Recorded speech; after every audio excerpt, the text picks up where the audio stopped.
le réduire. Voilà, donc nous allons maintenant aborder un sujet important aussi avec l'urbanisme et nous allons commencer sur du foncier. C'est un dossier que nous avons déjà traité il n'y a pas si longtemps que ça, il y a à peu près un an, concernant des terrains qui ont été autrefois agricoles, qui ne le sont plus. Nous avons acquis une maison. Vous aviez délibéré à l'époque, et donc sur cette maison que nous avons acquise et sur ces terrains qu'on va peut-être pouvoir nous mettre à disposition, c'est Éric Cassiabu qui a suivi le dossier avec le service de l'urbanisme et Laurent Collin, qui va nous expliquer un petit peu ce qui va se passer. D'abord où ça se trouve et comment on va faire. Éric. Mes chers collègues, bonsoir. Donc du chat, on repasse au coq. C'est pas fait exprès, mais c'est comme ça. C'est bien vu.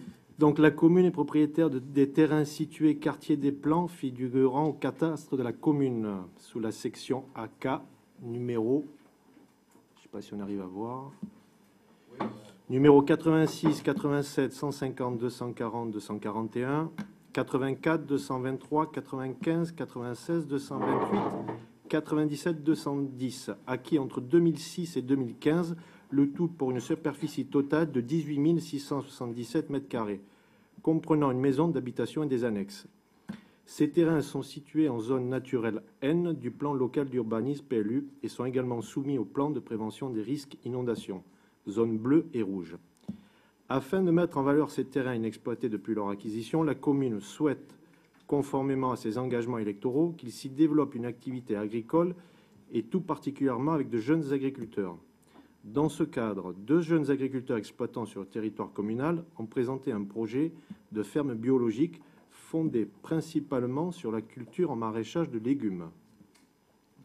Ce projet, qui s'inscrit dans une démarche de développement durable, répond aux objectifs de la commune qui vise à soutenir et développer l'agriculture locale et à privilégier l'approvisionnement des cantines scolaires par des circuits courts et des produits naturels pour les enfants.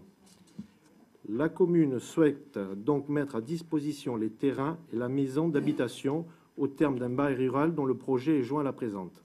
Bien, si tu le veux, Éric, on va donner la parole aux 2 jeunes agriculteurs de notre commune qui nous ont sollicités et qui sont présents. Et qui sont là. Et peut-être pourront-ils mieux que nous expliquer leur projet. Je leur demanderai donc de bien vouloir venir au centre et de prendre un micro pour la circonstance.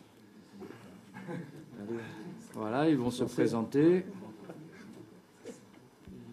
Bienvenue au club. Merci. Ici, c'est bon. Comme vous voulez, ce qui vous arrange. Là, on vous voit tous. On est bien là. Ouais, presque. Bonsoir tout le monde. Bon, j'ai noté qu'on passait du champ au coq, mais je vous rassure, il n'y a pas de coq dans le projet. Je savais. Voilà. On évitera de déranger trop les voisins. Bon, la présentation dans les grandes lignes a été faite. Vous-même déjà. Vous-même déjà. Voilà, donc moi je m'appelle Fabrice Leroy, je suis agriculteur sur la commune depuis 2010, sur les terres du Marquis, au Grand Pré. Et donc on a su que des terres agricoles étaient libérées par la commune et qui pouvaient être mises à disposition. Du coup on a monté ce projet, on l'a proposé. Et ça s'inscrit dans une démarche de continuité par rapport à ce qu'on a déjà créé ici, avec un privé, et surtout dans une démarche de viabilité, de continuité. J'espère vraiment que ça nous permettra de mettre en place de nouveaux projets et surtout de répondre à la demande de nos citoyens. Parce qu'aujourd'hui, il faut savoir qu'on a plus de demandes que d'offres. Alors, c'est un bon problème. Mais il faut trouver les solutions et de pouvoir cultiver là-bas et de vivre sur place nous permettrait d'en arriver là. Bon, pour la petite histoire, j'ai un petit parcours atypique parce que je ne suis pas né agriculteur. Je suis né campagnard malgré tout. Mais à la base, j'ai fait des études, j'ai été ingénieur en télécommunications, j'étais consultant. Donc c'est un métier que j'ai choisi par passion, par valeur, et pour apporter du sens à ma vie. Donc j'espère que vous serez sensible aussi à cette démarche. Je vous remercie. On ne va pas vous lâcher comme ça. Donc, présentez-nous surtout le projet que vous avez, quoi, de faire. Et votre collègue, donc. Oui, mais je vais passer le micro juste après. Voilà. Le temps qu'il se détende un peu. Je stresse pour lui, là. Donc le projet, oui, quand même. Alors, donc 1 hectare 800 de terres agricoles. On pense mettre environ les 3/4 en production, parce qu'il y a une partie qui ne sera pas cultivable. Donc ça serait en agriculture diversifiée, en respectant le cahier des charges de l'agriculture biologique. Donc, comme je disais, diversifié, ça serait environ 80 variétés de légumes différents. C'est déjà ce qu'on fait au Grand Pré. Et l'idée, c'est donc de pouvoir déjà assurer notre vente auprès des Villeneuvois qui sont en demande. On a déjà pas loin d'une 40aine de paniers par semaine. On a plus de demandes que ça, donc ça nous permettrait d'aller jusqu'au bout. Mais aussi, comme Eric l'a dit, ça sera de pouvoir participer à la fourniture des cantines scolaires en les approvisionnant de façon régulière en légumes biologiques. On l'espère de façon hebdomadaire. Et en dehors de la partie production légumes, on a aussi un petit axe où on aimerait avoir quelques animaux, donc notamment des poules, pour profiter des œufs. Sans coque, c'est difficile. Mais bon. Bon. Et mais ça, c'est en option, donc pareil, c'est pas encore sûr. Par contre, ce qu'on aimerait vraiment, c'est pouvoir planter des arbres fruitiers, parce qu'il y a un gros manque à ce niveau-là, dans le département en général. Donc voilà, ça c'est un petit peu le tour du projet. Et un partenariat avec nos écoles pour éduquer nos jeunes écoliers. Exactement, on a aussi prévu un acte pédagogique. Ok. Un acte pédagogique dans notre projet, où on souhaite accueillir les jeunes, mais aussi les moins jeunes, si possible. Donc c'est assez varié. Et ça fera la transition, c'est qu'Aurélien était aussi un ancien sportif professionnel, et on espère, à travers son expérience, pourquoi pas prendre un peu de part dans le tissu associatif, sportif et communal. Voilà. Oui, parce que vous êtes tous deux des sportifs accomplis. Je le suis un peu moins qu'avant, mais je le suis encore un peu. Et, Aurélien, il y a encore. Qu'est-ce que vous pratiquiez? Alors, c'était dans le cyclisme, plus personnellement le VTT. Mm-hmm. Moi, j'ai été vice-champion de France juste avant de faire mes études. J'ai dû arrêter par rapport aux études, mais Aurélien a eu la chance de continuer. Et aujourd'hui, on se retrouve dans nos projets professionnels quelques années plus tard. Donc Aurélien va nous dire 2-3 mots. C'est parti. Merci. C'est pas la première fois que je tiens un micro, je vous rassure, en fait. Non, mais déjà, avec Fabrice, en fait, ça fait une petite vingtaine d'années qu'on est amis. Donc, c'est un projet professionnel, mais aussi une continuité d'une amitié. Donc, c'est pour ça qu'en plus ancré dans la terre. Sinon, moi, en fait, avant, j'étais cycliste professionnel. Je suis le dernier niçois à avoir fait le Tour de France. Saunier Duval, une équipe espagnole.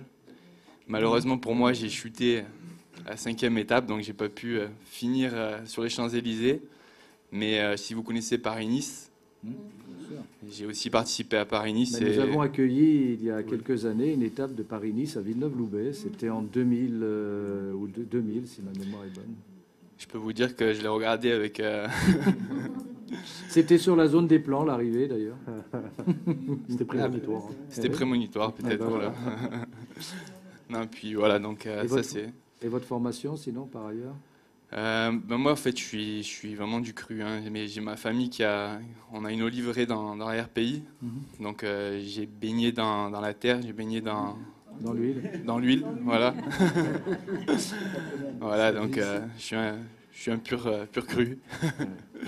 Donc c'est suite à mon enfance, le vélo c'est quand même un sport qui est très terre à terre. Si vous suivez le Tour de France, c'est toujours dans des zones agricoles.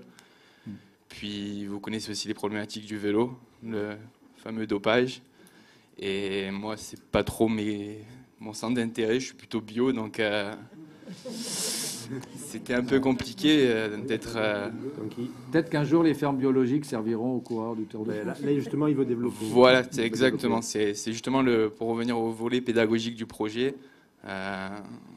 J'ai une forte intention justement de faire analogie entre le sport bio et l'agriculture biologique. Et j'aimerais un jour peut-être avoir une petite équipe de jeunes pousses qui fonctionnent au bio. Et justement, le fait d'avoir une ferme, ça pourrait être un point d'ancrage. Un point d'ancrage et un pôle physique pour établir ce projet-là. Et puis comme nous sommes à côté d'installations sportives, tout ça va bien. C'est ça. Il y a tout un ensemble qui s'y prête entre nos écoles à proximité, le collège. Tout ça peut justement être un vrai pôle assez exemplaire en la matière. C'est en tout cas le pari que nous faisons ensemble. Voilà, le sport et la terre, je pense que c'est quelque chose de très noble. Ouais, très bien. Y a-t-il des questions complémentaires? Une précision, peut-être. On avait une interrogation sur le fait qu'ils puissent commencer ou pas de suite en bio. Il fallait avoir un délai. Ils peuvent nous répondre. Apparemment, ils pourraient commencer en bio. Fabrice? Ouais. Alors effectivement, il faut respecter un délai de 3 années sans culture. Donc ça, c'est ce qu'on sait. Maintenant, on ne sait toujours pas si ça fait plus de 3 ans que le terrain a été cultivé ou non. Oh bah ça fait même plus que ça qu'ils n'ont pas été cultivés. Hein. Donc ça, je pense qu'on le retrouvera assez facilement. Et en tout cas, les 3/4 des parcelles, ça c'est sûr. Ça fait depuis que la commune les a acquises il y a un certain temps déjà. Donc je pense qu'il ne devrait pas y avoir trop de soucis. Laurent Collin me dit il y a une dizaine d'années. 2006, les premières 2006, voilà, les premières acquisitions. Donc derrière la maison. Là. Ok, donc c'est une bonne nouvelle. 2006, ça va. Ok. Ça, c'est la plus récente. Les autres, ça date d'encore plus longtemps. Ah oui. Ok. Dans ce sens, il nous faudrait une attestation quand ça sera le moment pour pouvoir avoir le label. Ça peut se faire, les recherches, et peut-être avec la SAFER aussi, qui a sûrement eu son mot à dire à l'époque sur les acquisitions, qui a dû être contacté. Donc ça doit pouvoir peut-être se retrouver, je pense. Très bien.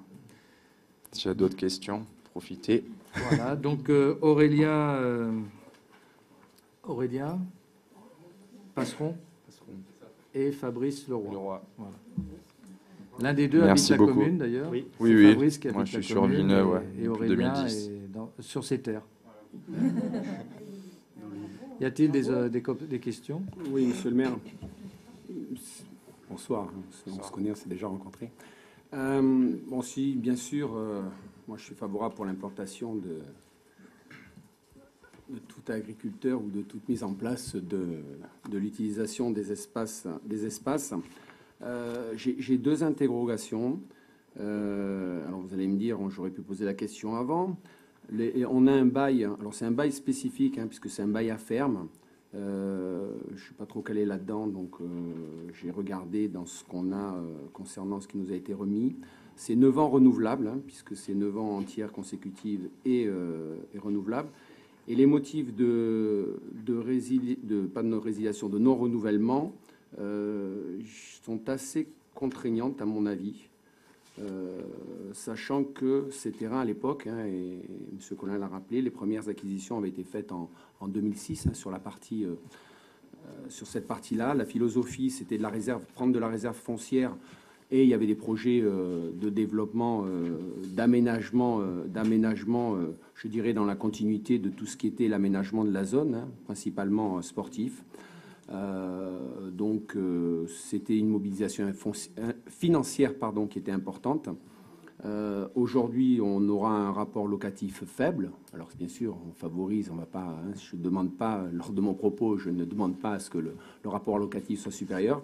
Mais voilà, j'ai pas trouvé. J'ai peur qu'avec le bail, pour ça, j'ai pas de réponse là-dessus. Si vous en avez, est-ce qu'au bout de 9 ans, on est en capacité de récupérer simplement ce terrain et ce lieu pour si la commune a envie de faire une autre destination qu'une destination agricole. Est-ce que quelqu'un peut me donner une information ou pourra me donner? Oui, chers collègues, bonsoir. Merci. Oui, monsieur le titre, votre interrogation est légitime. Il n'y a pas de raison, de toute façon, c'est un bail de 9 ans. Effectivement, c'est un bail à ferme. Pour la petite histoire, il y avait aussi la possibilité de passer par le truchement de la SAFER. Et la complexité, justement, par le truchement de la SAFER, la complexité lorsqu'il pouvait y avoir, pour une raison ou pour une autre, une rupture de contrat, était encore plus contraignante d'un point de vue financier.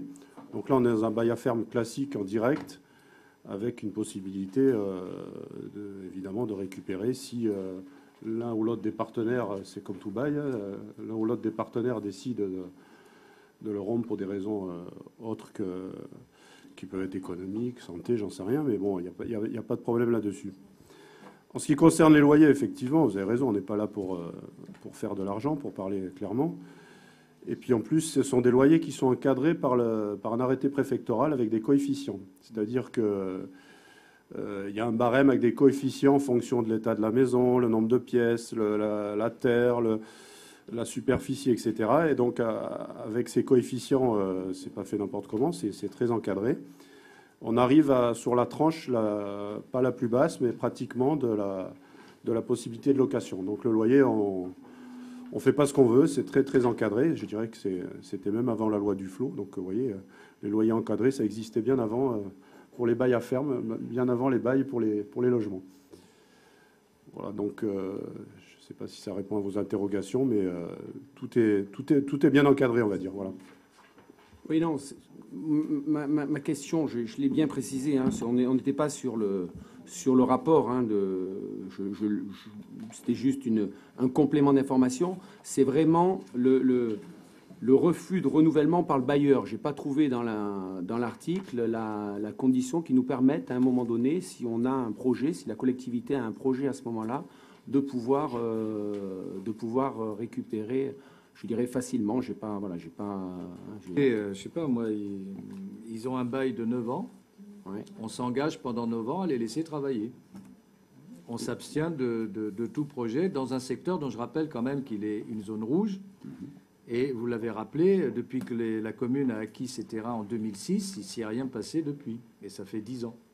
Donc, on considère que 9 ans pour leur permettre de développer cette exploitation, de montrer si elle est viable, hein, ça va de soi. Et pour ce qui nous concerne, compte tenu de peu de possibilités qu'il peut y avoir sur ce secteur-là, puisque je réponds, c'est quand même une zone rouge et une zone inondable, hein, et donc qui est très bien pour les cultures parce que ça apporte du limon, mais pour le reste... c'est quand même très précaire, donc il ne nous a pas paru devoir être dans une pression vis-à-vis du locataire, en lui laissant en permanence l'épée de Damoclès sur la tête, quoi. Donc 9 ans, et puis au bout des 9 ans, ils doivent nous restituer les biens. C'est écrit. Je fais la moue, monsieur le maire, parce que je ne suis pas avec certitude là-dessus, de ma connaissance avec toute la limite, compte tenu... Restitution des biens loués. Oui, à la fin du bail, quelle qu'en soit la cause, le preneur doit rendre les biens loués tels qu'il les a reçus, sauf ce qui a péri ou a été dégradé par vétusté, force majeure. Etc. Et on a un refus de renouvellement par le bailleur. Le bailleur ne peut s'opposer au renouvellement du bail que s'il invoque le droit de reprise ou s'il justifie. Sauf en cas de force majeure. Et voilà, les cas sont assez restreints parce qu'on est dans un bail à ferme. C'est pour ça que j'ai cette interrogation. Et bon, voilà. Non, mais attention, monsieur le maire, ne me faites pas dire ce que je n'ai pas dit. Hein, bien sûr qu'il est... Non, mais il est question... Mais non, mais monsieur le maire, vous avez... Je pose une question... Je peux pas vous faire dire ce que vous dites. Oui, mais vous avez quand même essayé, puisque vous avez dit pendant 9 ans, on va pas mettre une épée de Damoclès. J'ai pas dit pendant... Non, mais j'ai pas dit sur la période des 9 ans. La période des 9 ans, on travaille, un bail, on respecte le bail. Du moment où un bail est accepté, il n'y a aucun problème là-dessus. J'ai vraiment aucun problème. Je parlais à un moment donné la capacité de reprendre au bout de 9 ans par rapport à un bail à ferme. Voilà, je posais la question. J'ai pas eu la réponse précise. Merci. Elle est écrite. Voilà. Non. Voilà. Donc, qu'est-ce que vous voulez que je vous dise de plus? Simplement, juste pour être un peu plus précis, mais excusez-moi, je ne connais pas le code rural par cœur, ni le code de l'urbanisme. Mais je peux dire que les motifs de résiliation sont là. Pour ce qui nous concerne ce soir, c'est l'avenue des Morettes. Ce sont des acquisitions qui ont eu lieu à titre gratuit pour la commune entre 1998 et 2000, qui a été suivie par une délibération en date du 4 septembre 1998. Ça avait été intégré dans le patrimoine communal des terrains privés, constituant l'assiette de l'avenue des Morettes. Bon, je vous passe le listing de toutes les parcelles. Il y a eu aussi des acquisitions à titre onéreux entre 2004 et 2007 pour finaliser toute la régularisation de la rue. Là, donc, vous voyez l'avenue des Morettes, tout le monde le connaît, ça a été réhabilité en 2006. Aliénabilité, d'insaisissabilité et d'imprescriptibilité attachées au domaine public. Je suis presque arrivé aujourd'hui. Donc, je vous demande de bien vouloir, à l'Assemblée, de bien vouloir classer dans le domaine public routier les communales, les parcelles suivantes. Je vous laisse lire la numérotation. Je vous en fais grâce. Donc, c'est l'avenue des Morettes dans sa totalité, de la RD 6007 jusqu'en haut, Docteur Lefebvre. Voilà, donc je pense que ça ne devrait pas poser de problème. S'il n'y a pas de questions, on passe au vote. Qui est contre? Qui s'abstient? Je vous remercie. Adopté à l'unanimité. Bien. Ah, Il y pardon, avait une question, Lindemann. Monsieur Collin, dans votre désir de faire vite. Excusez-moi. Juste une question. Moi, juste à titre d'information, le service urbanisme qui doit faire un boulot d'enfer, il n'y a pas un logiciel, il n'y a pas un relevé qui fait qu'on puisse avoir d'un coup d'un seul, entre guillemets, toutes ces situations. C'est à la main que ça se fait? Vous voyez ce que je veux dire? Non, il y a le logiciel, mais si on fait un conseil que pour ça, alors, parce qu'il y en a un paquet à régulariser. Enfin, au-delà du fait qu'il faut les régulariser, bon, j'imagine aussi que c'est important de le faire le plus tôt possible. Il y a une grande partie à la main aussi. C'est à la main, oui, c'est pour ça. Parce que, à la limite, est-ce qu'il ne peut pas y avoir une délibération générale? Non, c'est obligé que ce soit nominatif. Voie par voie. Voie par voie. Ah, Classer les voies routières par voie routière. Bon courage, quoi. Oui. Merci pour elle, service. En fait, c'est pour meubler le Conseil. Hein, c'est pour retarder le débat fondamental. Bien, allez, donc c'était adopté quand même. Bon, c'est très administratif, ça, je vous le reconnais. Mais il faut le faire. Il n'y a plus d'observation? Bon. Donc, alors, il y a l'unanimité. Unanimité. Le point suivant, c'est l'adhésion à la convention multisite EPF CASA, alors l'établissement public foncier régional et la CASA, une délibération qui manquait, qui est simplement une régularisation d'un existant. Tout à fait, là, c'est la même chose, c'est encore une régularisation. Ça a été signé en 2013 par la communauté d'agglomération Sophia Antipolis, la convention, et chaque commune devait individuellement le faire également. Je rappelle que le PFR foncier fait du portage foncier, donc ils achètent et ils supportent les frais de garde des propriétés. Notamment, ce sont des propriétés qui ont des coûts prohibitifs pour les communes. Donc, c'est un outil assez pratique. Donc, tant qu'à faire aussi à l'usage, c'est aussi un outil au service de l'État, des collectivités territoriales, mettent en œuvre des stratégies foncières pour mobiliser le foncier et favoriser le développement durable et la lutte contre l'étalement urbain. Politique qui contribue à la réalisation d'objectifs de priorité définis par son conseil d'administration, traduisent dans un programme pluriannuel d'intervention. On a déjà débattu ici sur des acquisitions, essentiellement l'acquisition pour créer du logement. Essentiellement, je dis bien, parce qu'il y a aussi d'autres, mais c'est fixé par son conseil d'administration. Donc, il est compétent pour réaliser les acquisitions foncières et immobilières dans le cadre des projets conduits avec les instances précitées, faciliter l'utilisation et l'aménagement ultérieur au sens de l'article L301 du Code de l'urbanisme des biens fonciers immobiliers acquis. Ces objectifs, priorités étant définis dans la convention susmentionnée. Donc vous avez la convention, hein, je ne vais pas vous en faire lecture, mais... Donc la convention 4 prévoit que les communes membres de l'EPCI, l'établissement public opération intercommunale, en l'occurrence la CASA, signent une convention d'adhésion afin de pouvoir solliciter directement le PFR, l'établissement public foncier Provence-Alpes-Côte d'Azur, pour une mission d'acquisition foncière et immobilière, ainsi que le portage foncier sur les opportunités qui se présentent et répondent aux critères de localisation, d'économie d'espace destinés pour ce dernier, des particuliers, des sites et des emprises dont l'importance est limitée et qui sont destinés à la réalisation de petits programmes de logement. Petits programmes, j'aurais dit de programmes de logement tout court. Donc il appartient à la commune de ratifier cette convention d'adhésion à la convention Habitat à caractère multisite telle que jointe à la présente afin de se doter d'un outil d'intervention foncière efficace et maîtriser le développement de son territoire. Bon, pour la petite histoire, la seule utilisation, ça a été les Morettes où on a dû faire une convention à part. On a dû faire une convention à part puisque justement on n'avait pas fait cette convention pour la commune. Donc il y a eu une convention spéciale faite directement entre la commune et le projet des Morettes.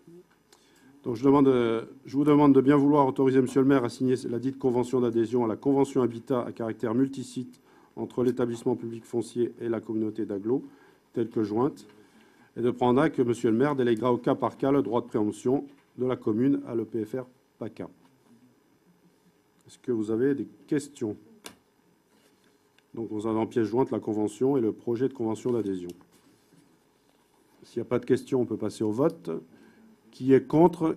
Qui s'abstient? Je vous remercie. Adopté à l'unanimité. Alors, on continue toujours sur l'urbanisme avec le plus numéro 2, plus numéro 3. D'abord, l'approbation de la modification numéro 2 dont nous avions déjà eu l'occasion de parler au conseil municipal. Et donc là, on arrive à la conclusion et donc son approbation. Donc Laurent Collin pour nous rappeler, nous rafraîchir un peu la mémoire. Tout à fait, un petit historique pour rafraîchir la mémoire, comme dit monsieur le député maire. Donc le plan local d'urbanisme qui avait été approuvé en septembre 2013 a fait l'objet d'une première modification qui était approuvée le 17 mars 2015. À ce même conseil, le 17 septembre 2015, nous avions prescrit la mise en fonction de la modification numéro 2, qui a fait l'objet de toute la procédure classique de modification. Donc un dossier a été monté, qui a été soumis à enquête publique. Il y a eu des remarques à l'enquête publique. Il y a eu un rapport du commissaire enquêteur. Les remarques ont été reprises dans un deuxième rapport, puisque la procédure impose de tenir compte, c'est le but de l'enquête publique d'ailleurs, de tenir compte des remarques du public et des remarques du commissaire enquêteur, donc qui ont été reprises, mis sur le site de la commune avec le deuxième projet de modification en fonction des remarques du public. Donc ce soir, on est là pour l'approuver. Bon, juste pour rappeler aussi, les objectifs, c'était essentiellement sur le quartier du bord de mer, c'était pour rester en cohérence avec les objectifs du projet d'aménagement et de développement durable, à savoir reconquérir le bord de mer, socle de l'économie touristique communale, le règlement de la zone UM dans sa mouture 2013 qui interdit les bâtiments à usage d'habitation, d'hôtellerie et de résidence de tourisme. Cherchez l'erreur, le bord de mer, on doit renforcer l'hôtellerie et le tourisme, c'était interdit d'en faire. Il envisageait d'appliquer le même coefficient de 50% pour les deux zones. J'aimerais l'autre diapo, s'il vous plaît. Ah, c'est deux fois la même? Non. Voilà.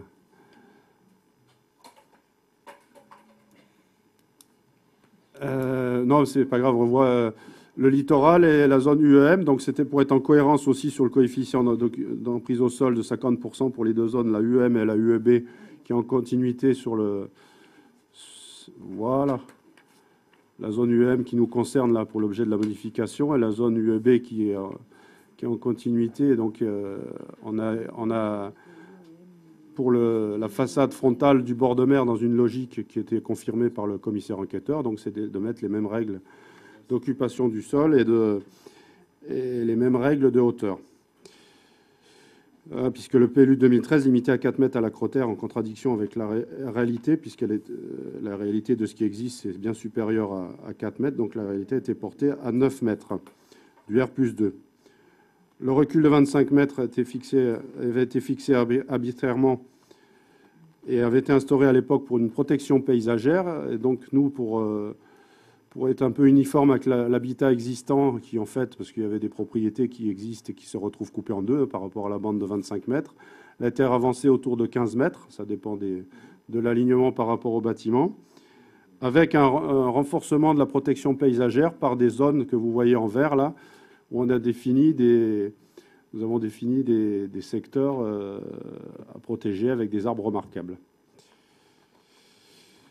Aussi, bon, il y a eu quelques régularisations de réglementation parce qu'à l'instruction, on s'est rendu compte que certains articles du règlement étaient un peu compliqués à interpréter ou à ne pas interpréter, je dirais plutôt. On a régularisé aussi les emplacements réservés. L'emplacement réservé numéro 9, qui est au coin, là, derrière le Grand Large, a été supprimé puisqu'il y a un conseil municipal où On a voté le droit de retrait pour ne pas s'engager sur l'achat d'une propriété où il y avait un emplacement réservé, donc il n'a plus lieu d'être, il est retiré. L'emplacement réservé E10, qui était l'emplacement réservé du pesage, était complètement illégal puisque c'était un emplacement réservé pour du logement alors que ce sont des bailleurs privés, on n'a aucune maîtrise, donc il n'a pas lieu d'être. Et nous avons créé un emplacement réservé le 17, alors là c'est sur la deuxième diapo, s'il vous plaît.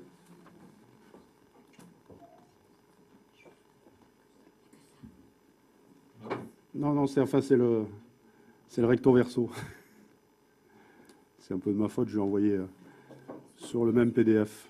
Voilà, c'est en rose là, E17, donc c'est de l'autre côté de Marina, l'autre côté par rapport à où nous étions tout à l'heure vers le côté Bouches-du-Loup. Donc le E17, c'est ce qui est en rose à côté de la bande bleue sur le UEM, c'est un emplacement réservé à usage de parking. Donc le commissaire enquêteur aussi avait fait quelques remarques là-dessus de prouver qu'il y avait nécessité de créer des parkings. Donc dans la deuxième mouture du rapport, le service a mis tout un calcul sur les parkings. Je vous passe le détail, mais c'est sur le site du service. Bon, pour conclure, le commissaire enquêteur a dit qu'au niveau du PLU communal, ça se traduit par une amélioration de la qualité paysagère du bord de mer, qu'il était logique d'autoriser la réduction de la bande de protection paysagère de 25 à 15 mètres. Cette diminution tient ainsi compte de la végétation existante et intègre les constructions déjà réalisées. L'uniformité et l'aspect esthétique qui gagnent. Donc ça, c'est les conclusions du commissaire enquêteur qui a mis globalement un avis favorable. Et je vous le disais tout à l'heure, avait fait quelques remarques et quelques commentaires. Il est obligé dans son rapport par rapport à ce que le public avait mis. Et il nous a demandé d'affiner tout ça, ce qui a été fait par le service. J'en profite pour remercier le service parce que c'est un travail qui a été fait en régie.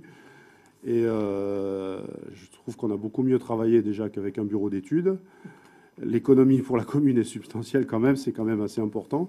Et bon, on est au fait des choses. Il y a eu, c'est marqué aussi dans le rapport du commissaire enquêteur, il a été assez satisfait de l'accueil et de la façon de travailler. Il a même fait une visite de terrain avec la directrice du service.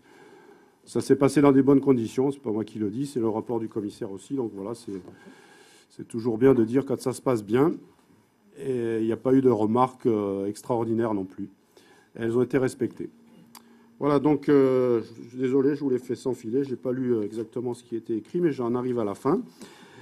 Donc, le projet de modification numéro 2 soumis à l'enquête publique a été modifié pour tenir compte des avis qui ont été joints au dossier, des observations du public et du rapport du commissaire enquêteur. Ces modifications sont conformes à l'intérêt général et ne remettent pas en cause l'économie générale du document. Donc, je vous propose d'approuver la modification numéro 2 du PLU telle qu'annexée à la présente délibération. Vous avez tous reçu un CD, je pense. Voilà. C'était un souci, ça, l'envoi du CD pour chacun. Donc, c'est très bien. Donc, je vous demande, vous l'avez tous lu, j'espère. Je précise que la présente délibération fera l'objet d'un affichage en mairie pendant 1 mois. Mention d'affichage sera insérée en caractère apparent dans un journal diffusé dans le département. Alors, la suite, c'est que la délibération devient exécutoire. Donc, elle s'applique à compter de la réception en sous-préfecture et de l'accomplissement de la dernière mesure de publicité, qui est l'affichage dans un journal. Donc, a priori, d'ici une semaine, elle est exécutoire. Voilà. Est-ce que vous avez des questions ou des précisions? Je suis à votre écoute. Oui. Concernant l'avis favorable du commissaire enquêteur, il y avait un certain nombre de recommandations. Vous avez parlé d'une recommandation. Il y avait une autre, apparemment, sur les coups de mer aussi ou... Oui. Et comment ça a été, comment vous l'avez, puisque vous en avez tenu compte? Qu'est-ce qui a été... Prendre en compte le risque d'un front bâti discontinu face à la mer de 9 mètres de haut. Tout à fait. Donc, c'est une recommandation qui nous donne. Donc, c'est au niveau de l'instruction. Ensuite, c'est de demander aux pétitionnaires de demande d'urbanisme de veiller, nous, au niveau de l'instruction, à ce que ça soit pris en compte, les coups de mer. On ne peut pas le mettre sur le document, quoi. On ne peut rien inventer. On ne peut pas mettre... La collectivité ne peut pas s'engager sur des prescriptions, puisque sinon, si la prescription pose un problème, on en est responsable. Donc, c'est à chaque pétitionnaire de nous proposer des équipements, des éléments en fonction de cette contrainte évoquée par le commissaire enquêteur, bien évidemment. Monsieur Lindemann. Oui, bon, la modification en elle-même, bon, c'est à peu près clair. Juste une question pour le coup d'après, entre guillemets, c'est une fois que cette modification est approuvée, est-ce qu'on peut déjà avoir une information? Bon, alors, a priori, il y aura plus de parkings qui seront disponibles le long de la mer. Est-ce qu'il y a d'autres projets qui viendront se gréer sur cette modification de PLU?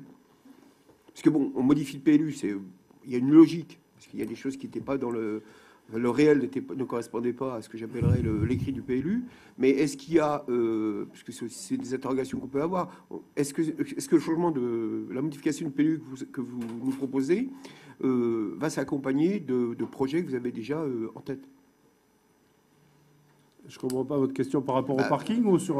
Par rapport à tout, globalement. Je veux dire, les parkings, bon, j'ai bien compris qu'il y a des parkings qui vont être mis en plus, donc il y aura des travaux qui sont faits, on aura des parkings qui seront plus importants, notamment pour les gens qui veulent profiter des plages, principalement. De l'autre côté, Marina, on aligne le réel avec le PLU tel qu'il existait avec le réel. Bon, c'est pas incohérent, ça paraît logique. Vous définissiez des zones de protection verte, ça me paraît bien.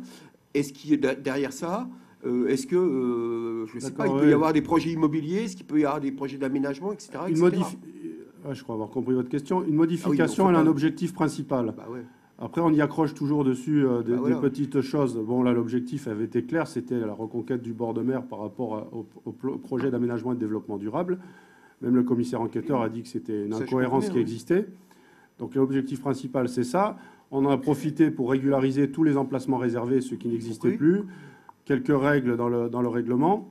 Et après, vous allez voir tout à l'heure, on va prescrire la modification numéro 2, qui est dans un objectif aussi particulier, un objectif central, on va dire.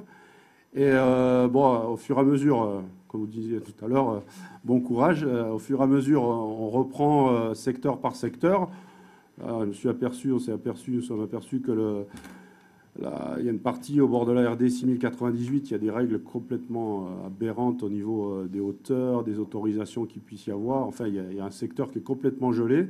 Donc là, je pense que ça va faire l'objet, on en discutera en commission d'urbanisme comme avant-hier avec vous, ça va faire l'objet d'une modification parce qu'il y a des règles qui ne permettent pas de développer l'économie dans une zone qui est censée être une zone économique, quoi. Donc tout ça, ça fera... Je ne dis pas que c'est petit à petit, mais c'est plutôt par rapport à un objectif central d'une modification. Non, mais enfin, je prends l'exemple je déborde. On va avoir un débat sur l'aménagement des plans. Il y a une modification du PLU et derrière, il y a des projets qui se grèvent, qui sont très concrets, assez concrets. Et par là même, ça donne un sens à toute la démarche. Il y a la modification et l'après. Tandis que sur cette zone-là, j'ai bien compris le but qui est de la rendre plus commerciale. Quand on dit ça, on peut, j'allais dire, on peut avoir une envie de mieux cerner les conséquences concrètes que ça aura dans 1 an, 2 ans, 3 ans, 4 ans. Vous voyez ce que je veux dire? Donc, moi, sur cette modification du PLU, je ne vois pas comment je pourrais... pour ma part, je ne vois pas pourquoi je m'y opposerais. Mais d'un autre côté, je préfère m'abstenir en me disant que je n'ai pas une vision... Je ne fais pas de procès d'intention. Je n'ai pas une vision assez précise des conséquences que ça peut avoir par rapport au but recherché. Sur je ne sais pas si c'est assez clair. Oui, c'est clair. Mais il n'y a pas de projet particulier qui a fait aménager ce bord de mer. Ce que l'on sait, c'est qu'on ne peut, en l'état, on ne pouvait absolument rien y faire. Non, mais ça, je comprends. Et donc, la modification s'est faite pour rendre compatible d'éventuels projets d'ordre économique, surtout, avec la nécessaire protection du littoral et le maintien aussi confirmé de certains paysages que l'on veut à tout prix maintenir. Cela étant, on souhaite effectivement que des établissements en l'état qui sont en train de se dévaloriser puissent aussi se renouveler, se moderniser, puisque dans le passé récent, des projets qui avaient été imaginés de transformer des établissements existants en établissements de qualité ne pouvaient pas le faire. Et donc, désormais, ils pourront effectivement le faire. Mais il n'y a pas, par rapport à ce qu'on va débattre tout à l'heure, un projet, quelqu'un qui est venu avec un truc clé en main. Je ne veux absolument pas laisser subodorer quoi que ce soit en la matière. C'est une volonté, nous l'avons dit dans notre campagne électorale aussi, c'est-à-dire qu'il était absurde de geler totalement le front de mer, y compris sur les terrains de la commune. Y compris sur les terrains de la commune. Et ceux qui s'étonnent d'avoir un établissement de restauration sur un parking, c'est parce que justement, on ne peut pas le mettre au plus près de la promenade piétonne, par exemple. Il est à 25 mètres. Alors que dans le cadre actuel, il pourrait être tout naturellement plus proche de la promenade. Donc l'absurdité, vous l'avez criante aujourd'hui. Ceux qui s'étonnent de cet établissement sur un parking, il aurait été sur un parking aussi, mais ça aurait moins paru aberrant s'il était plus proche de la promenade que là où il se trouve aujourd'hui. C'est un exemple parmi tant d'autres, l'exagération de la protection. Mais on garde bien sûr tous les éléments de protection de notre littoral, et nous avons tenu notamment sur un secteur aujourd'hui abandonné, mais pour lequel nous avons délibéré il n'y a pas si longtemps, où il y a de très beaux arbres qui créent un bosquet sur les terrains dits du Koweïtien notamment, de préserver, d'imposer le maintien de cet espace végétatif. Donc il n'y a pas d'urbanisation camouflée, de projet mirobolant. Là, mais ça peut toujours le laisser à croire à partir du moment où on l'évoque publiquement. Il n'en est pas question. Il n'y a pas de projet abouti, ni même envisagé en la matière. Il n'y a que des améliorations de l'existant qui permet effectivement d'aller dans une qualité qu'il n'y a pas forcément aujourd'hui, dont certains, à juste titre, se plaignent. Monsieur Jauvert. Oui, bonsoir Monsieur le maire, bonsoir chers collègues. À partir du moment sur ce projet, je pense que c'est important de permettre à l'hôtel, oui c'est mieux, à l'hôtellerie de pouvoir s'installer, de faire des complexes. C'était une erreur d'avoir empêché toutes ces constructions. À partir du moment où vous respectez les recommandations du commissaire enquêteur, c'est-à-dire que de faire attention au front de mer, je pense que c'est une bonne idée. Autant par contre, je pense qu'il ne faut pas vraiment mettre des constructions à 15 mètres, parce que là, on a vraiment des soucis de coups de mer qui pourraient avoir des graves conséquences. Donc votre exemple sur le restaurant qui est à 25 mètres, de dire on aurait pu le faire à 15 mètres, moi je suis pas trop... Enfin, je pense que ça serait un peu dangereux. Donc moi, à partir du moment où vous vous engagez et que vous suivez les recommandations... Il y en a d'autres qui le sont, hein. Oui, mais c'est pas parce qu'il y a eu des erreurs qu'il faut en faire d'autres. Oui, enfin bon, on peut pas être sans arrêt dans une perspective où on ne fait rien sous prétexte que demain... il va y avoir la catastrophe non plus, quoi. On a besoin de travailler, on a besoin de donner de l'emploi. Je suis entièrement d'accord. On ne peut pas en permanence dire non, mais on se protège tellement qu'on dissuade les investisseurs de le faire. On est sur un site qu'aujourd'hui, si on avait un plan de prévention des risques sur les coups de mer, je suis certain qu'on serait dans une situation compliquée. Mais je ne suis pas contre. Je veux dire, à partir du moment où on respecte les recommandations du commissaire enquêteur, je vous dis, on va voter pour. Ouais. Mais c'est pas la question que vous votiez pour ou pas. Je veux dire, c'est pas la question qui est le fond du problème. Moi, je vais vous dire une chose. La promenade qui a été faite, elle a été faite en dépit de toutes les recommandations nécessaires qui auraient dû être prises. C'est-à-dire qu'on s'est moqué éperdument de faire les éperons rocheux de digues sous-marines telles qu'il était prévu pour faire à tout prix une promenade piétonne qui, en elle-même, peut être considérée comme un danger, notamment en cas de coup de mer.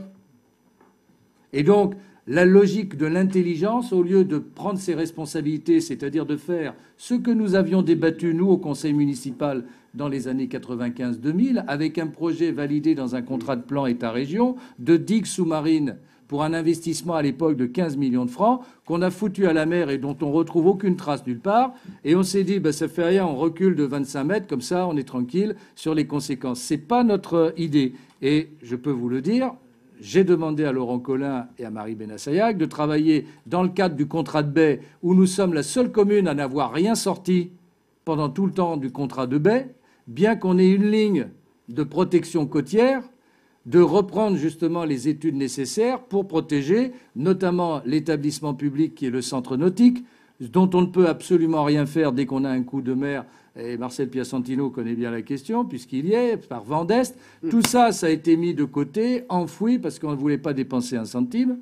Et donc, c'est ça la vraie protection côtière, c'est se mettre en place des structures qui vont protéger de la nature. Ou sinon, il y a déjà longtemps que les Néerlandais seraient noyés en étant 25 mètres en dessous du niveau de la mer. Monsieur le maire, vous avez tout à fait raison, et j'abonde dans ce sens. Je veux dire, si ces protections existaient, je ne vous aurais pas dit ce que je viens de vous dire. Mais nous, on n'a pas renoncé à ces protections. Et tant mieux si vous les faites. On n'a pas renoncé. Je ne sais pas si on les fera, parce qu'aujourd'hui, ce n'est pas le même coût. Mais je peux vous dire qu'avant de faire la promenade, les études qui avaient été faites, payées dans le cadre d'un contrat de plan État-région avec les études de la DDTM de l'époque, permettaient d'estimer le coût. Les travaux auraient dû se faire et ensuite seulement la promenade. Mais on a préféré ne pas s'occuper de ce système de protection pour sortir à tout prix une promenade qui pouvait avoir un autre cachet que le projet qui avait été présenté d'ailleurs par ABC Monsieur Cabane, qui imaginait des pergolas, un système de cheminement en courbe et pas simplement juste une promenade en bois avec un bois tellement merveilleux qu'il est déjà foutu au bout de 4-5 ans d'utilisation, que donc il faudra lui aussi le renouveler. Rappelez-vous cette promenade géniale qu'on enlevait chaque hiver pour un coût de 80 000 € pour le remettre après, que nous ne faisons plus parce que nous trouvons ça absurde en termes de finances communales. Mais la question reste posée, bien sûr, sur ce littoral, d'avoir une vraie réflexion et une protection. Nous avons une ligne sur le contrat de baie qui remonte à je ne sais plus quelle année, 2010 2006, c'est le premier. 2006, il n'est rien sorti. Alors on essaye de rattraper le coup, mais évidemment, dès qu'on commence à mettre quelque chose dans l'eau, c'est des procédures qui recommencent, et puis ça a un coût au bout. Ça n'a plus rien à voir avec le projet d'il y a 20 ans. Je m'étais inspiré à l'époque de ce qu'avait fait Jean-Claude Guibal à Menton, et qui a permis de faire de vraies plages à Menton qui n'existaient pas auparavant. Nous, on se les jouait petit bras et à la petite semaine, ni vu ni connu. Le résultat, c'est quoi? C'est un bord de mer qui est effectivement aujourd'hui une zone qui peut potentiellement être un risque. Pour autant, on ne peut pas non plus obérer pour les 10 ans, 20 ans à venir tout ce qu'il y a sur ce bord de mer. Et le fait que le commissaire enquêteur nous dise « mais attention, si demain vous avez un projet, il faudra bien sûr inscrire dans votre permis des éléments de protection », c'est que du bon sens. Et on n'ira pas bien sûr à admettre une construction quelconque qui soit en première ligne de ce qui peut être toujours des tempêtes qu'on sait de plus en plus. On est entièrement d'accord. Voilà. Donc on partage le même, d'accord, merci. Le même souci et la même précaution. Très bien, merci. S'il n'y a pas d'autres observations, on peut passer au vote. Donc, qui est contre? Mais merci de nous le faire préciser. L'approbation, donc l'approbation de la modification numéro 2. Qui est contre? Qui s'abstient? Une abstention, Monsieur Lindemann. Je vous remercie. C'est adopté. Alors, dans la foulée, j'en ai 203. Alors...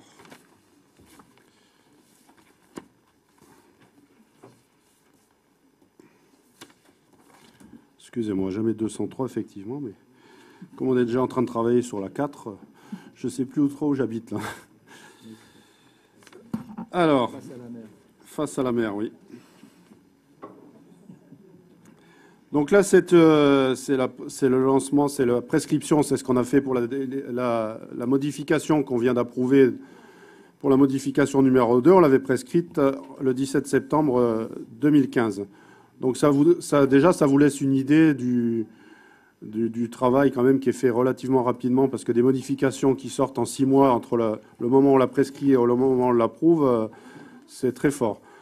Donc ça nous laisse subodorer la suite pour cette modification numéro 3. Si tout va bien, on pourrait la sortir, j'espère, fin juin, un peu plus vite, parce qu'on a d'autres contraintes là-dessus. Enfin bref, c'est la zone qui est actuellement classée en zone à urbaniser 1 AUH. Donc là, vous avez, avec à l'intérieur, pour les non-initiés, on va employer des termes un peu plus... À l'intérieur, il y a une opération d'aménagement et de programmation. C'est ce qu'on appelle une OAP. Donc c'est un genre de mini-PLU dans le PLU. Donc ça, c'est l'OAP qui était prévu dans le PLU de 2013. Donc à partir du moment où on modifie le périmètre de l'OAP, on est obligé de passer par une modification du PLU. Et donc ça fait partie aussi de la reconquête aussi des terres agricoles, parce que la précédente OAP urbanisait et bétonnait l'ensemble. Ce n'était pas une gestion tellement économe de l'espace et on perdait toutes les terres agricoles. Et en plus, c'était quelque chose qui était à un moment évalué avec 200 logements. Donc, d'une part, c'est la préservation des terres agricoles et d'autre part, c'est de pouvoir aussi développer un projet immobilier, puisque ça fait partie de l'aménagement du territoire. Donc je rappelle que le PLU approuvé du 26 septembre 2013 autorise le développement d'un projet de construction qui s'étendait sur la quasi-totalité du tènement foncier. D'une superficie, là il y a une petite erreur dans la délibération, en fait c'était la superficie 2,6 hectares plus 1,4 hectares, c'était sur l'ensemble. Donc c'était à grosso modo sur 4 hectares à l'époque, compris entre l'avenue des Plans, l'avenue du Loubet et le vallon des Prés, qui détruirait cet espace naturel en entrée de ville. Donc, comme je vous le disais, dans un objectif de gestion économe de l'espace et de sauvegarde du patrimoine naturel et agricole, il est nécessaire de faire évoluer le règlement et du zonage et du périmètre, et notamment de cette opération d'aménagement et de programmation qui était sur ce secteur-là. Donc là, vous voyez la nouvelle mouture de cette OAP. Donc là, c'est sur la partie 26 600 m² de surface de tènement au sol, pour la partie qui devrait être en possibilité d'urbaniser. Et nous préservons la partie agricole à l'autre bout, à la pointe, au rond-point, au carrefour des Plans, là, sur le haut de la diapositive. Vous voyez, le haut, c'est le carrefour au niveau du rond-point, de sortie du collège, etc. Donc c'est un équilibre, comme je vous le disais, pour préserver la partie agricole et pouvoir avoir des terres en espace naturel également. Donc, pour faire simple, ça ne change pas les orientations générales. Là, ça, c'est pour avoir une idée. Mais bon, pour le moment, il n'y a rien. Il n'y a pas de projet. Il faut qu'on monte le dossier de modification numéro 3, comme on a fait pour le numéro 2. Et en fonction des règles, etc., il y aura un dépôt d'aménagement de cette OAP. Grosso modo, on est parti sur l'idée pour faire des petites bastides provençales, mais ça, c'est juste... comme c'est indiqué, des perspectives d'ambiance. Donc là, aujourd'hui, on prescrit juste la modification. On en parlera, je pense, régulièrement, comme avant-hier, avec la qualité des débats qu'on a eus à la commission d'urbanisme. On en débattra régulièrement. On vous tiendra informé régulièrement de l'avancée des choses. Et en plus, ça va être soumis à enquête publique. Donc, tout le monde est à droit à aller mettre ses observations à l'enquête publique. Voilà, donc, s'il y a des questions ou des observations, je répète, on est dans la phase de prescription. Là. Donc, sinon, on passe au vote. Oui, et... Non, pardon. Oui, juste une remarque. On a une présentation du plan de zonage, hein, puisqu'il y avait une première partie sur le 2013, vous avez fait la comparaison avec 2013, sur un plan de zonage. J'allais poser la question pourquoi on ne l'avait pas reçu. Parce que là, c'est vrai que on découvre un certain nombre, même si ce n'est que pour l'instant un projet. Mais bon, oui, mais si on le prescrit, c'est qu'on part. On ne peut pas mettre. Non, ça, le plan de zonage, il sera dans le projet de modification qu'on va monter. D'accord. Mais là, vous nous présentez en séance une partie du projet d'implantation, voilà. Donc c'est les grandes lignes. On peut pas. Voilà. Non, mais je regrettais de présenter plus. Ce que je veux dire, c'est que je regrettais de ne pas l'avoir reçu pour pouvoir en avoir l'information, parce que bon, présenter les parcelles. On n'a rien d'autre. On a fait une commission d'urbanisme à ce sujet. Hein. Oui, mais je reçois pas les convocations en tant que je suis suppléant. Donc après, c'est bien sûr que c'est mon titulaire qui doit me prévenir ce qu'il a fait. Mais sinon, voilà. vous nous l'auriez demandé, on vous le donnait avant. Hein. Je regrette qu'on fait le nécessaire. Oui, j'étais absent. J'aurais pas pu être physiquement là, ou sinon j'aurais été présent, bien sûr. Mais voilà. Non, mais ce que je veux dire, c'est que comme là, il y a quelque chose de précis, contrario du plan local précédent. Il y a quelque chose de plus précis. Voilà, vous le présentez, donc c'est qu'il existe. C'est quelque chose, vous ne le sortez pas pour nous le montrer, le remettre dedans. Voilà, on l'aurait reçu. Si on peut le recevoir sans attendre le compte rendu. Au fur et à mesure. Voilà, non, mais le recevoir. Si là, on peut le pas en recevoir. dire plus. De toute façon, il n'y a rien. Hein. Après, voilà. C'est le projet de sans réaménagement du quartier. Sans avoir à faire un écrit à l'administration, je demande de pouvoir le recevoir rapidement. Merci. Bon, c'est enregistré. Il n'y aura pas besoin que vous écriviez. Donc, on peut passer au vote, j'imagine, donc pour la prescription de cette modification numéro 3, pour la lancer. Qui est contre? Qui s'abstient? Je vous remercie. Adopté à l'unanimité.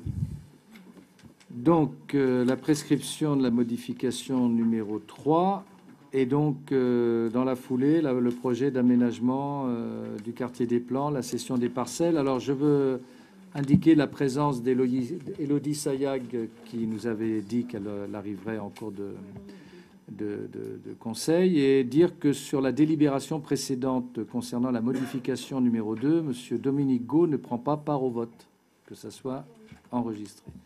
Donc, dernier point de l'urbanisme, le projet d'aménagement du quartier des Plans, puisqu'on était en plan dedans. Bon, là, on continue. Pardon. On continue sur ce quartier. Donc là, pour l'aménagement du quartier des Plans, dans le cadre de l'OAP, évidemment, il y a toujours un petit truc qui peut bloquer.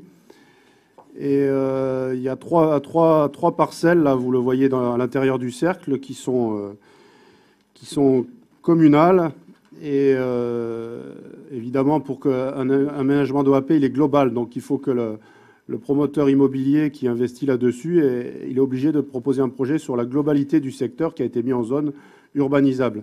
Donc cette parcelle-là fait l'objet d'une dation en paiement, on va dire.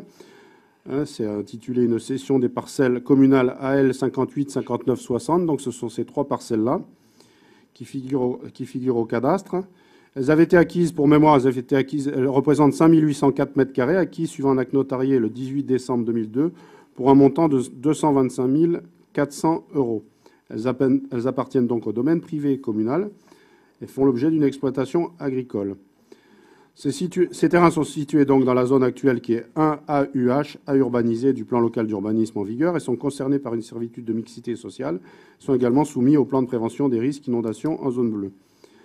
Par délibération en date du 11 février 2016, celle qu'on vient de faire juste avant, on a prescrit donc cette troisième modification du PLU afin notamment de faire évoluer les dispositions applicables du secteur des plantes, permettre la préservation des terres agricoles d'une part et le développement d'un projet immobilier raisonné d'autre part. La société BNP Paribas Immobilier souhaite développer un projet résidentiel d'une superficie plancher de 7 235 mètres carrés sur le tènement immobilier d'environ 26 600 mètres carrés. C'était tout à l'heure la carte que vous aviez, les 2,6 hectares, la seule partie qu'on urbanise par rapport à l'ensemble de 4 hectares, qui comprend la propriété communale précitée. Ce projet se compose de plusieurs bâtiments de type bastide dont l'architecture s'inscrit dans la continuité des constructions existantes voisines, donc ce que vous avez présenté tout à l'heure.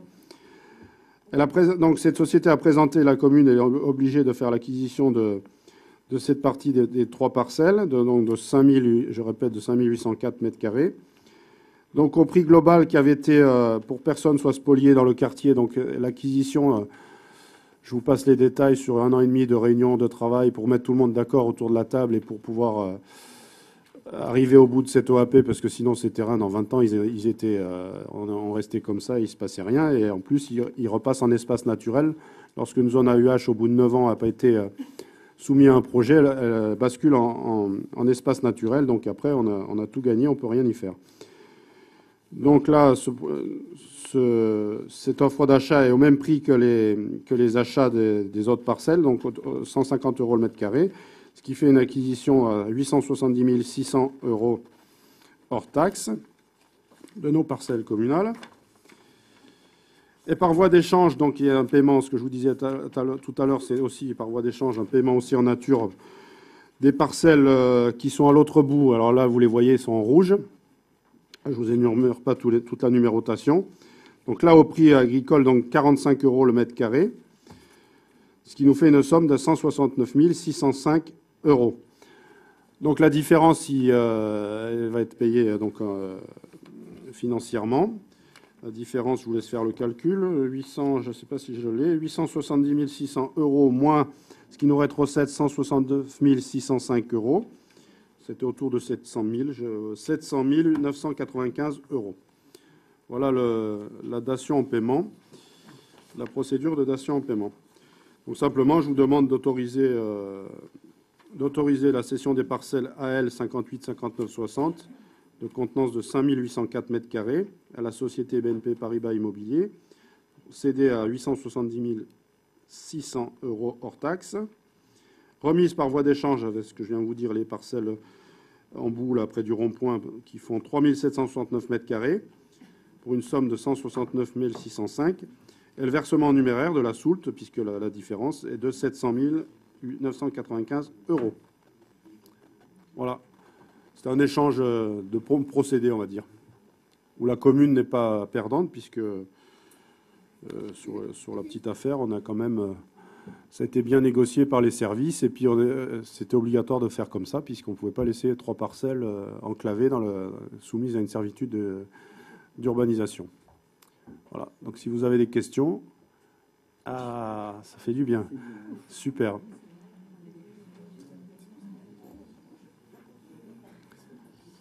S'il n'y a pas de questions, on peut passer au vote. Donc, ce que je viens de vous...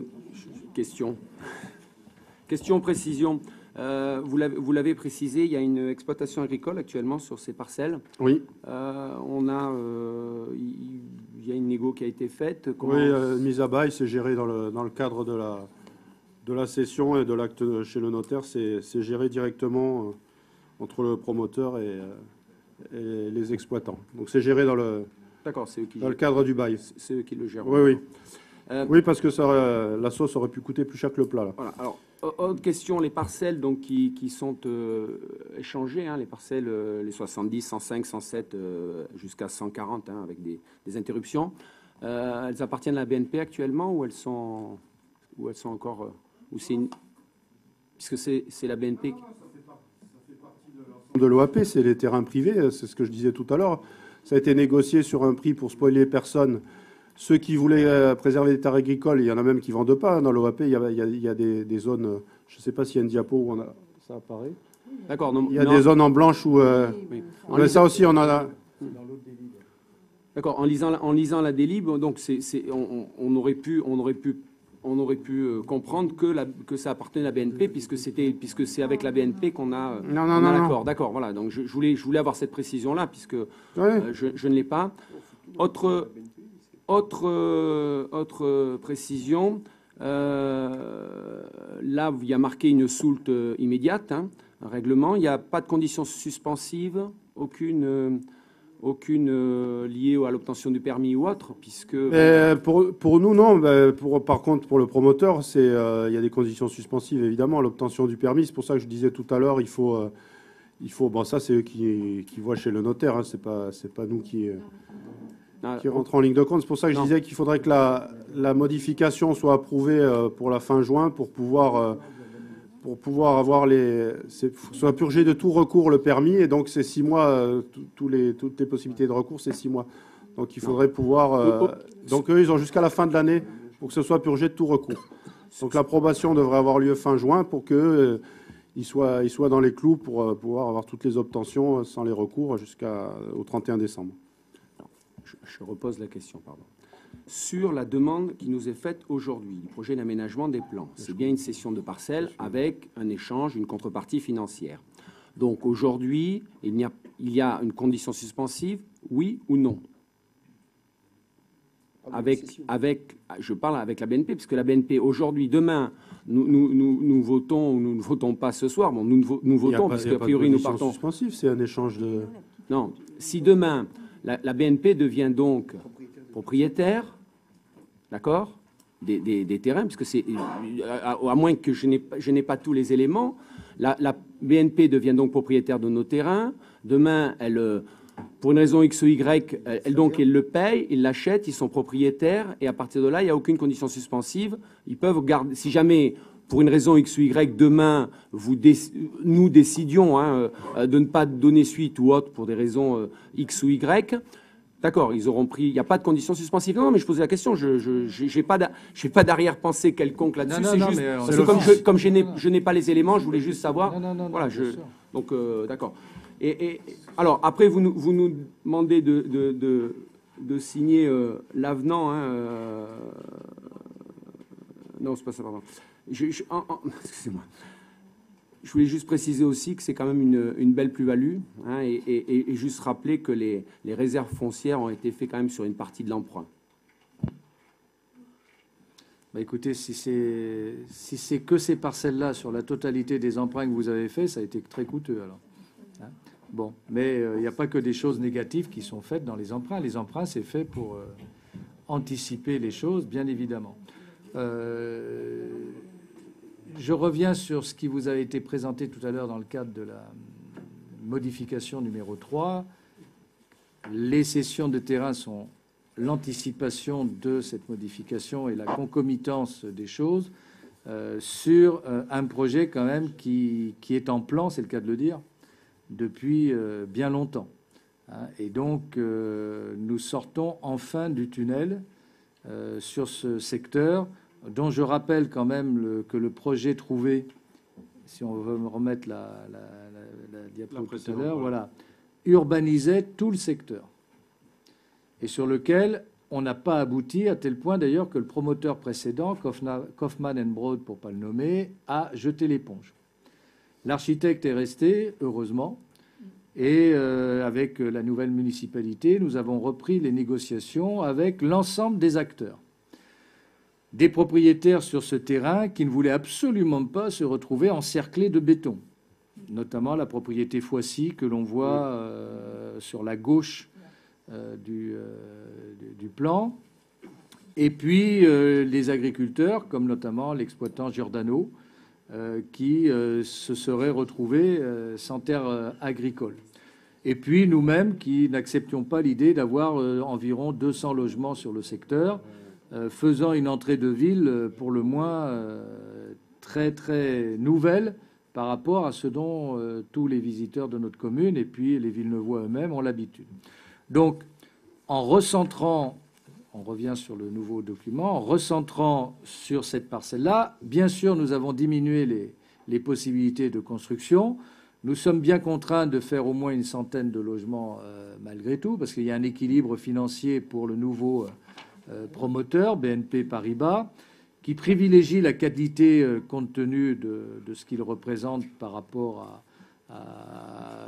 la rentabilité même de l'affaire, et sur lequel nous aurons, en tant que de besoin, par la suite, et dans les commissions d'urbanisme, bien sûr, des exigences en termes de sécurité, en termes de prévention par rapport aux inondations. C'est également un secteur un petit peu délicat, donc il y aura des contraintes qui seront mises sur ce secteur, mais il nous a semblé qu'il était plus logique d'être dans la continuité de l'existant bâti et d'avoir une coupure à un moment donné qui privilégie les espaces naturels, agricoles, comme l'a dit Laurent Colin, et puis la pointe, l'échange de parcelles que nous faisons par rapport à celle qui existe aujourd'hui, mais qui est relativement enclavée. La parcelle au bout nous intéresse beaucoup parce qu'elle va nous permettre d'abord d'imaginer un aménagement peut-être de jardin, et puis de pouvoir faire des vrais trottoirs tout le long de l'avenue du Loubet quand on arrive vers le rond-point, où on sait qu'on n'a plus de trottoir à partir d'un certain endroit, et quand on sait tout le flux notamment des collégiens qui vont au collège, ou des pratiquants du sport, ou tout simplement ceux qui veulent se balader, c'est quand même un petit peu compliqué. Donc il a fallu que tout le monde se mette d'accord, les intérêts du promoteur bien sûr, l'architecte qui est celui qui est vraiment celui qui fait le reflet, puis qui fait les relations entre tous, les propriétaires qui donc aujourd'hui obtiennent satisfaction aussi sans être spoliés, ce qui était quand même un petit peu le sentiment qu'ils avaient jusque-là, dans les propositions financières qui leur étaient faites. Et donc on a une opération gagnante pour tous. Gagnante pour les particuliers, quel que soit leur statut, quel que soit leur desiderata, gagnant pour le promoteur, bien sûr, mais gagnante aussi pour la commune, qui peut satisfaire à la demande de logement, mais sans entrer dans une logique concentrationnaire que nous avons toujours critiquée, et de profiter de la circonstance aussi pour réaménager le secteur en termes de protection. Parce que bassin de rétention obligatoire, ça va de soi, de protection de ce quartier qui est un quartier en zone bleue pour l'essentiel, avec quelques points de zone rouge, et la possibilité d'avoir une liaison, c'est ce que vous avez en bas du document, si vous le voyez suffisamment, ce côté orange le long du vallon du Port-Tori, et qui permettra d'avoir une promenade piétonne qui permettra de relier directement la route des Plans, l'avenue des Plans. Donc ce ne sont que pour le moment des esquisses, et je reviens sur tout à l'heure le document qui vous a été présenté. C'est vrai que nous avons une exigence, non c'est le document, c'était les Bastides, qu'il y avait. Bon, c'est l'exigence que nous avons, que ce soit effectivement des petits immeubles, mais avec un côté provençal et une qualité architecturale qui s'inscrivent dans la continuité de ce qui s'est fait autour et qui ne soient pas en rupture. De même que la préservation à l'intérieur d'espaces qui permettent de pouvoir y respirer aussi et de le rendre viable. Là-dessus, il y aura 30% de logements d'actifs, mais également de l'accession sociale à la propriété et de la résidence en accès libre, comme nous le voulons à chaque fois.